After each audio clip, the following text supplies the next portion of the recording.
Well, the verdict is in a landmark construction defect case. The builder is D.R. Horton. The jury found D.R. Horton negligent. Residents claimed that the developer repeatedly violated building code. The attorney representing the homeowner says their defense in this case was one he couldn't believe. All the other builders do it.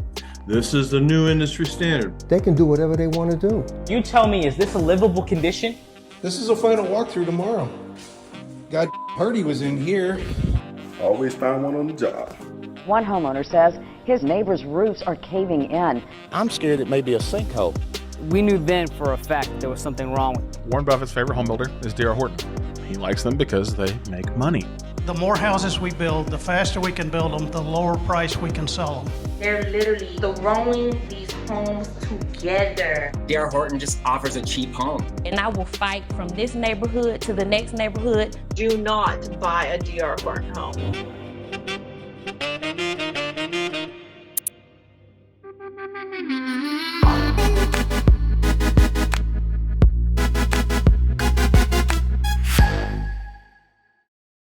Hey y'all, it's Mary, and welcome to Guzzle's second episode exposing the shady and shoddy tactics of America's largest home builder, D.R. Horton. Now, in the first video in this series, I showed you how this company baits buyers with the most hypocritical marketing ever, boasting about its commitment to quality construction and its robust warranty that guarantees customers peace of mind. But then I showed you a mess of homeowner horror stories that fly in the face of these empty promises. I am talking nightmare situations, including totally flooded yards, massive mold problems, and seriously sketchy framing, not to mention the multiple homeowners who found beer containers hidden in their walls and attics. And so if you have not yet watched that video, then I highly recommend checking that one out first before digging into this episode, because right now we're going to put all those scary customer stories from the last video into perspective, and I'm going to explain how D.R. Horton gets away with ruining so many people's lives.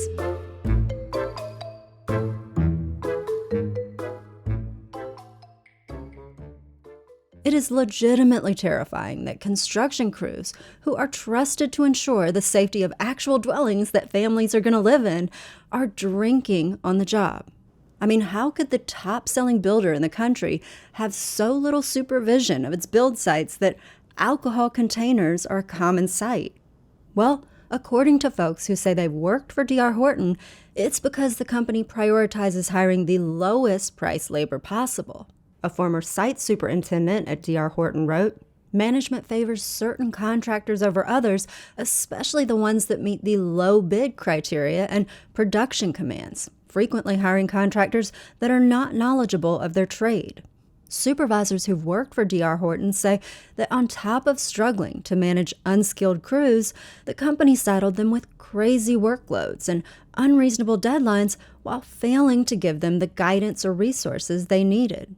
Loaded me down with an impossible number of homes, responsible for 30 plus homes at minimum, had no help from management, was told to figure it out. No one has any idea what they're doing. Upper management is non-existent. I don't care, just get it done attitude. A current superintendent at D.R. Horton said, Southwest Florida Group is notorious for loading superintendents with more work than is humanly possible to produce. They will berate you and blame you for not being able to meet their ridiculous and unachievable goals. Oh, and the best part is that these goals are what your bonuses are tied to, so basically forget the bonuses. You will be driving your own vehicle. Gas, maintenance, and vehicle depreciation will all be on you while you drive thousands of miles per month overseeing subcontractors that never show up. Then you'll have a monthly meeting where they tell you they profited well in excess of $150 million just in this group alone, while at the same time telling you there is no money to provide the superintendents with gas cards or company trucks. Basically, this big business employer has figured out a way to shift their costs onto the backs of their underpaid and overworked superintendents. Other former workers at D.R. Horton wrote, "Closings are the most important thing to the company. It doesn't matter if the house is completely ready. Management is the worst I have ever seen. If buyers need to extend the closing for any reason, even if it's not due to buyer issues, then D.R. Horton would cancel their contract. They do shoddy workmanship and pass it off to the consumer, making them think that they will take care of it after closing, and they do not. This is what Jessica Perez's new D.R. Horton built home looked like last Friday, nearly 3 months after she bought it. It didn't look much better on the day she closed. Walking into what our new build house would look like with D.R. Horton. This is a final walkthrough tomorrow. God Hardy was in here. Every floor is unprotected. Mud and dirt everywhere. No power. None of the HVAC is done. Holes in the wall that weren't there when I left a week ago. Obviously the electrician screwed up. No toilet. Weird. And just filth and dirt everywhere. And we're blaming the power company for not being able to close. Then we come out here, and it's just a pigsty. Absolute pigsty. The final inspection is tomorrow for the appraiser. Absolutely disgusting. Good old quality work right here. When Jessica asked her realtor to delay the closing, she says he told her that the D.R. Horton sales rep said that would result in consequences. If she doesn't close today, she's going to have to pay us $250 a day, and that's if we don't terminate the contract, and then she's out her money that she put down on the house. So Perez closed on the $541,000 house and began paying her mortgage and utilities, but never moved in. Since Perez bought the house, walls and ceilings have come down so crews could repair and replace warped and bowed framing, ceiling joists, and trusses. And they told us, oh, you guys could live there during construction. This is extensive construction work. Extensive. These are one of the children's bedrooms. There's no carpet. What they used to nail in the edge of the carpets is still on the floor. You tell me, is this a livable condition? No lights. None of the lights in the bedrooms work. The nail spike strips are going into the bathroom. Nobody see that at night? You're gonna cut your foot up pretty bad.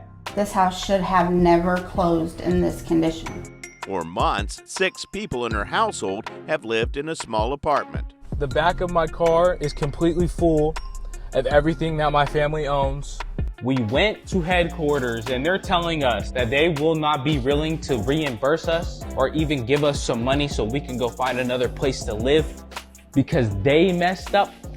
You tell me we spend over $500,000 with the biggest builder in America and we can't even live in the house? So we're gonna be homeless with a house?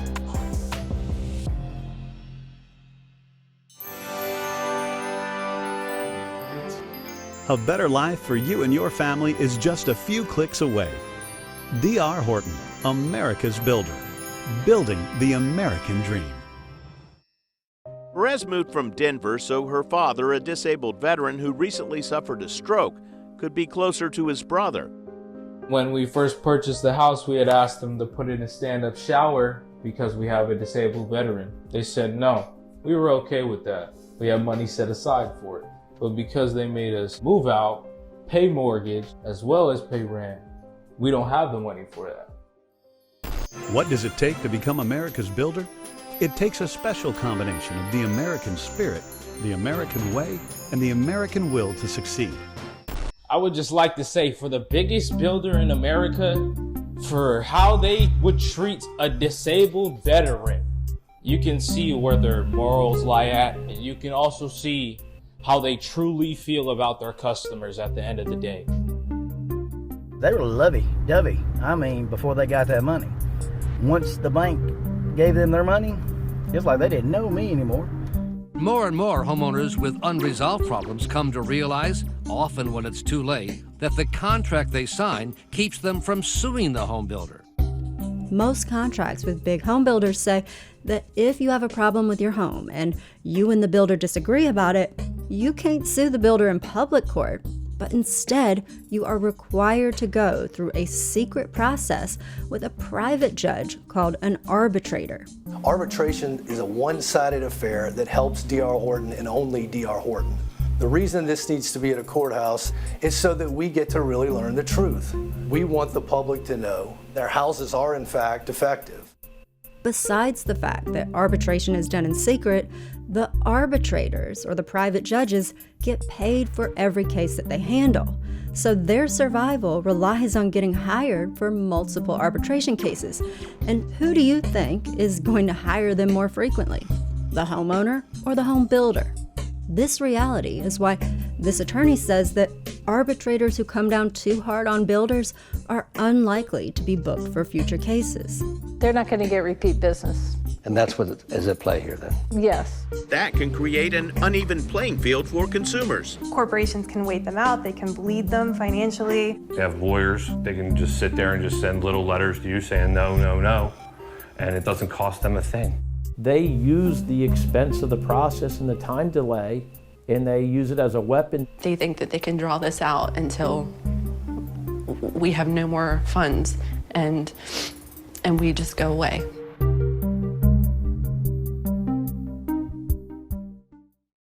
D.R. Horton named a top pick at Goldman Sachs. Warren Buffett's Berkshire Hathaway unveiling a big bet on U.S. home builders. We're talking about D.R. Horton, Lennar, and NVR. This has been a run that's been going on for years. It's a great company. They've done an unbelievable job. Warren Buffett's favorite home builder is D.R. Horton. He likes them because they make money. D.R. Horton's brutal obsession with its bottom line is a theme that's also frequently mentioned by those who work for the company. A former sales consultant said, D.R. Horton is only interested in quantity over quality. The employee doesn't matter, and neither does the customer. They only care about profit margins and meeting sales goals. D.R. Horton is laser focused on dominating every corner of the housing market and squeezing as much profit as it can out of every build.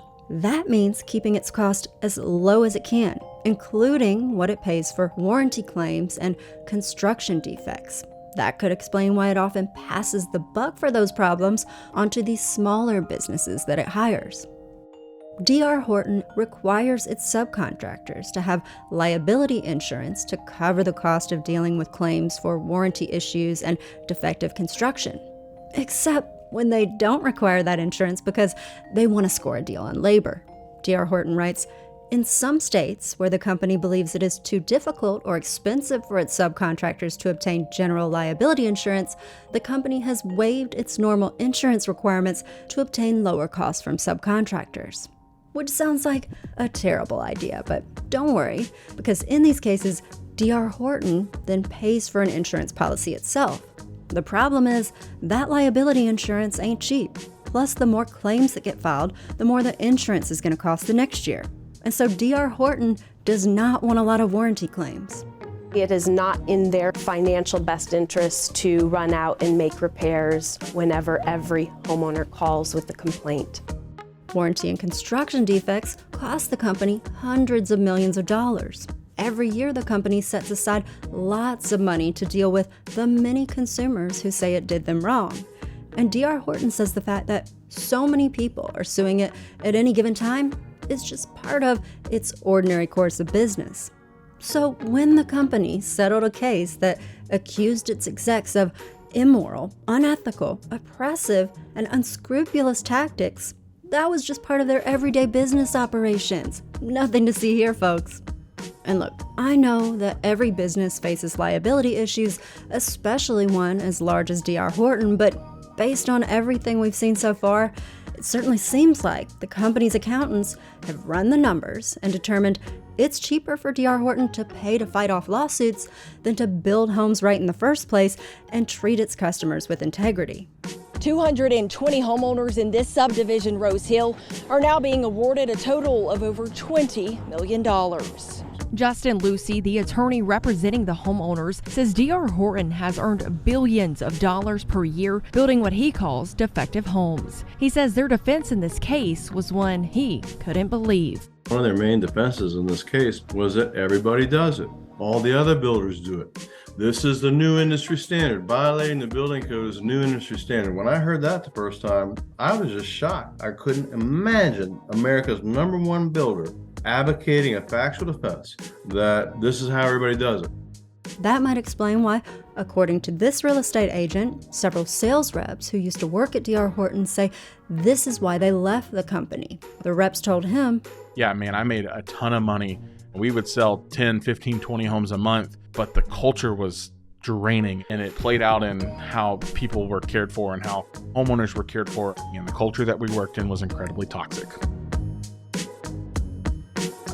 A former sales rep at D.R. Horton wrote that the company had a subhuman culture, saying it produced shoddy building, resulting in very unhappy homeowners, zero buyer support, and horrible ethics with both staff and consumers. Corporate couldn't care less, just do all the work, be treated like cattle, and make them the money. And it's D.R. Horton homeowners who pay the price for those profits. One buyer wrote that they were living in a $300,000 nightmare of a home, and another said, "We lost everything as a result of D.R. Horton's construction defects." This was going to be our final home, our dream home. That dream became a complete nightmare. D.R. Horton needs to be held accountable. Well, the verdict is in a landmark construction defect case. America's largest home builder, D.R. Horton, is found negligent in the construction of a Beach Boulevard condo community and now must pay to repair it. Residents of the Beach Boulevard community claimed that the developer repeatedly violated state building code at the 240-unit complex. The developer, D.R. Horton, denied any significant defects, but in the end, the jury sided with homeowners. The jury found D.R. Horton negligent and awarded the community $9.6 million. Throughout the trial, the company refused to discuss the case or the claims. It's certainly not a victory. It's more of a cautionary tale. Attorney Justin Lucy agrees. He represented homeowners in a lawsuit against D.R. Horton, and even though his clients won their case and D.R. Horton was ordered to pay $15 million in damages, this attorney said, It doesn't hurt them. They need more consumers to hold them accountable for them to even notice. They have reserves in place for things like this, so it won't affect them. One of the only ways we'll improve our customer care and get better at what we do is if homeowners like you provide us with feedback. Trust me, you guys have my number.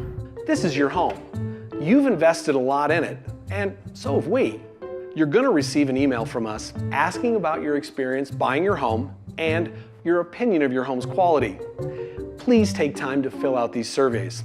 They'll have long-term benefits to both of us. Please live up to your reputation as America's #1 quality home builder. America's home builder is supposed to be like the best. Own up to your responsibility and take care of your customers. People living in a popular Cape Coral gated community are protesting, saying their builder isn't standing behind their work. Several Sandoval homeowners held up signs outside of a D.R. Horton model home. You expect to see for sale signs in a developing neighborhood, but now sprinkled among them are these, put up by homeowners of Grace Magnolias that say, based on my experience, I would not purchase a D.R. Horton home. Potentially there's going to be more of these signs than there are for sale signs. I want to make sure nobody buys a D.R. Horton home. And I will fight from this neighborhood to the next neighborhood to whoever will hear me. Do not buy a D.R. Horton home. Run as fast as you can, period. Don't do it.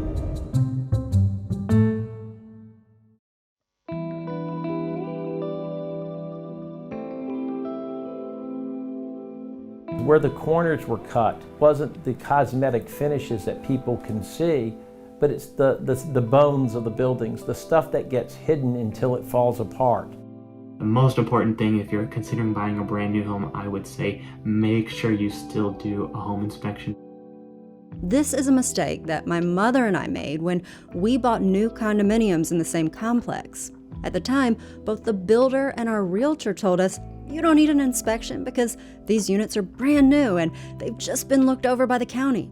Well, I tell you what, not getting our own inspection turned out to be one of the most traumatic mistakes of our lives. See, when we first toured my mom's condo before we bought it, we noticed that the windowsill had a small circular stain on it that we were assured was totally harmless and likely from just a coffee cup. However, we quickly found out after we moved in that that stain was actually from a water leak, and so every time it rained, water puddled under my mom's living room window. When we reported it to the builder, though, of course, they tried to deny that there was a leak, and they only made band-aid attempts at repairs that never truly fixed the issue.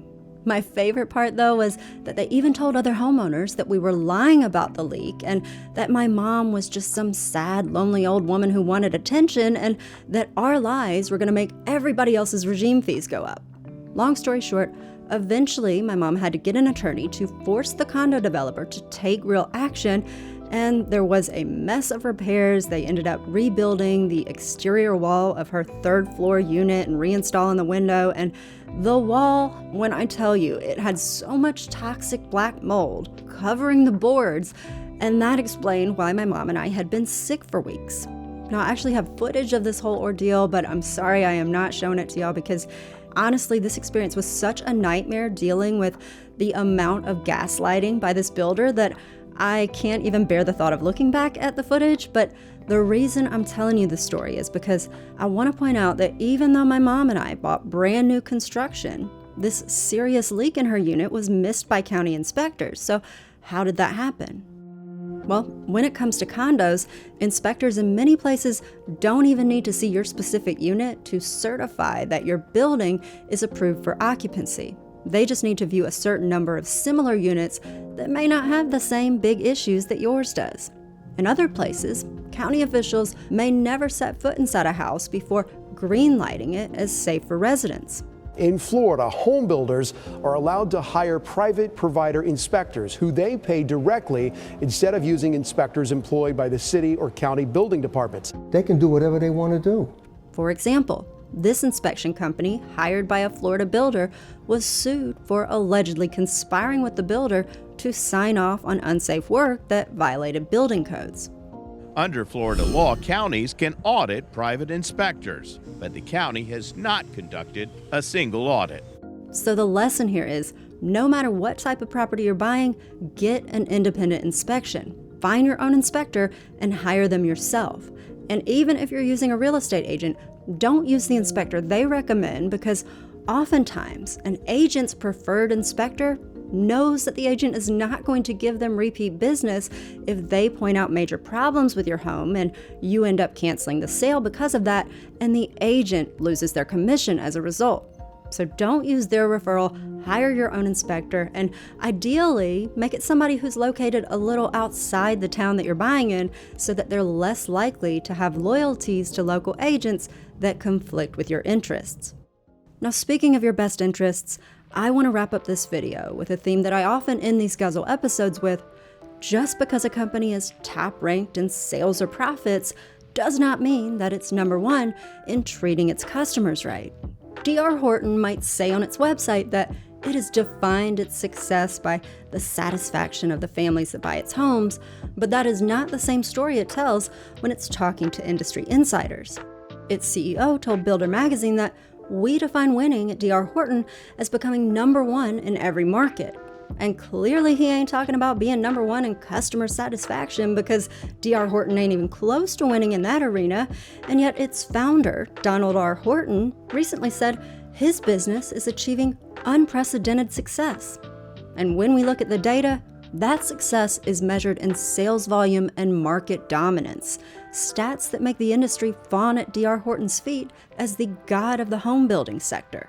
This article in Builder Magazine, for example, piles praise on the company for its operational excellence as the magic sauce behind D.R. Horton's fortune. It reads, "Operational excellence in home building is the ability to widen the gap between the total amount a builder pays for land, materials, labor, and overheads, and the total amount the home buyer is willing and able to pay for the home the builder builds." I, on the other hand, define operational excellence as the ability to have zero conscience while bleeding your workforce and customers dry so you can swindle them out of as much cash as possible. Everything has got to be more efficient. You've got to reduce cost everywhere you can.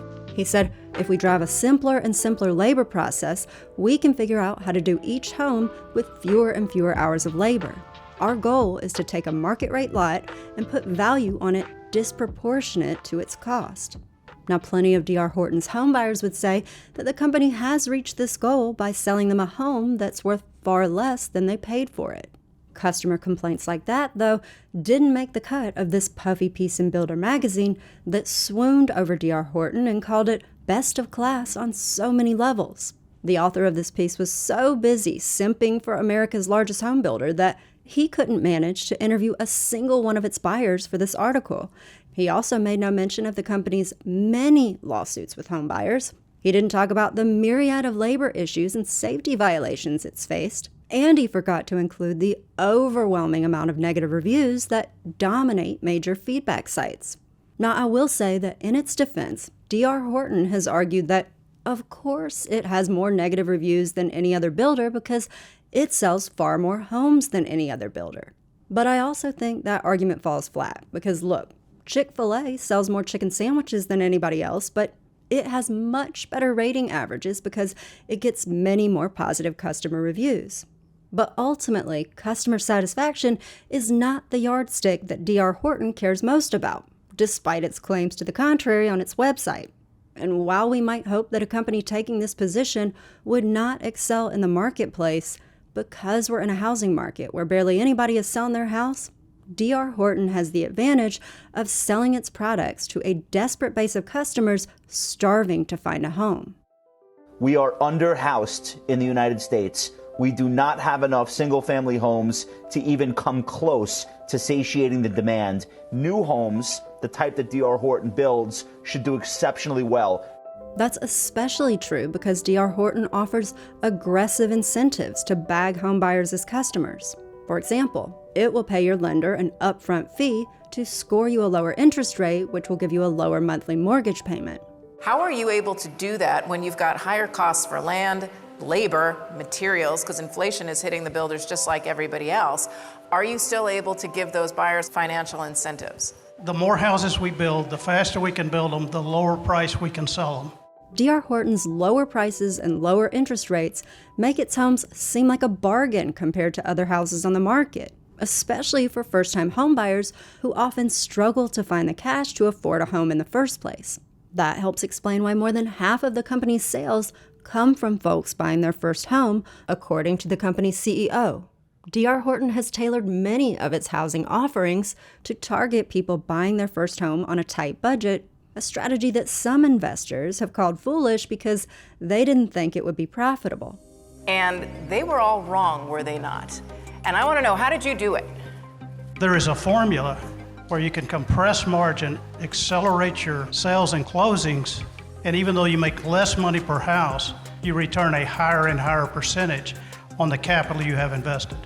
And by now, we've heard from so many homeowners about how D.R. Horton's formula for accelerating closings works. Con customers into purchasing unfinished homes and then ghost them after you have their money. A formula that's much easier to execute when you're selling to naive first-time buyers who don't always have the experience to recognize your BS up front and who often don't have the funds to fight your false promises later.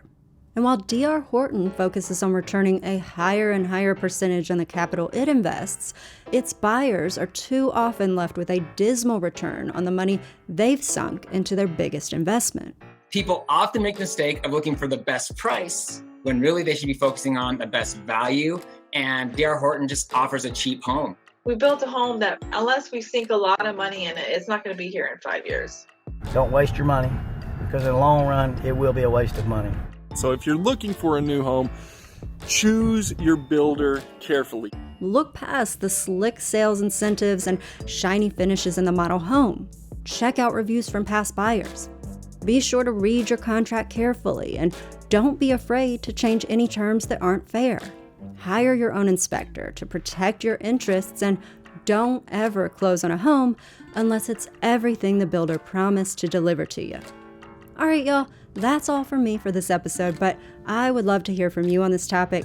Have you ever bought a D.R. Horton home? Thought about buying one? Know someone who did? I want to know what the experience was like. Was it amazing? Was it a nightmare? Let me know in a comment, and since you made it all the way to the end of this video, then leave the hashtag empty mug in your comment because I always love seeing that. If you want to see more videos like this where I investigate scammers and schemers, then subscribe so you can slurp up all the tea I'm spilling here on Guzzle about shady moneymakers. Also, if you want to support me in making these investigative documentaries, I would be so grateful if you considered becoming a patron over at patreon.com/Guzzle. And shout out to all my diehards who have already joined. I appreciate y'all so much. And I want to give a very special thank you to my top tier Thirsty Stan patrons, Nick, Randy, and DNAG247. Your support means so much to me, and I cannot thank you enough. All right, y'all, thanks again for watching, and I'll see you in the next one. Bye.